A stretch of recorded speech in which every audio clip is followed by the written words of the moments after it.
unajua pesa na dhahabu ni mali ya Mungu. Pesa huwa hazitoki mbinguni, tayari ameshaziachilia juu, zipo juu ya watu.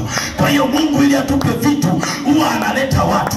Na ndio maana kwenye Isaya anasema kwa kuwa ulikuwa wa thamani sana machoni pangu, anasema nimekupenda, alafu nitatoa watu nao watakupa utajiri. Kwa hiyo kumbe pesa na dhahabu zinatoka kwa Bwana. Tayari vitu hivyo alishaviachilia.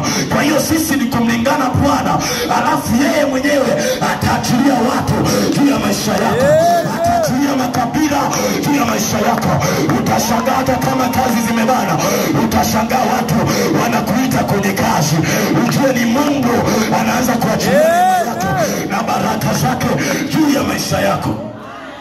Imani ni kuwa na uhakika juu ya mambo yatakajua, ni bayana ya mambo yasiyoonekana. Kwa hiyo Mungu ana uwezo wa kufanya jambo lolote kwa wakati wowote, azuiwi na chochote.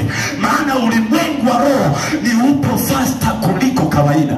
Na ndio maana tunapomuita Yesu Kristo huwa anashuka mahali hapo, na walio Dar es Salaam wakimuita anashuka mahali hapo. Sasa unaweza kujiuliza huyu Yesu anajigawaje? Kumbe katika ulimwengu wa roho, Roho Mtakatifu yuko faster kuliko kawaida. Huwa anashuka na kutenda wakati huo. Kwa hiyo ni kuweka imani yetu mbele za Bwana, kuwa na imani ya kwamba anaweza. Hata kama unamwombea mgonjwa yuko mbali, usianze kupata tabu, itakuwaje.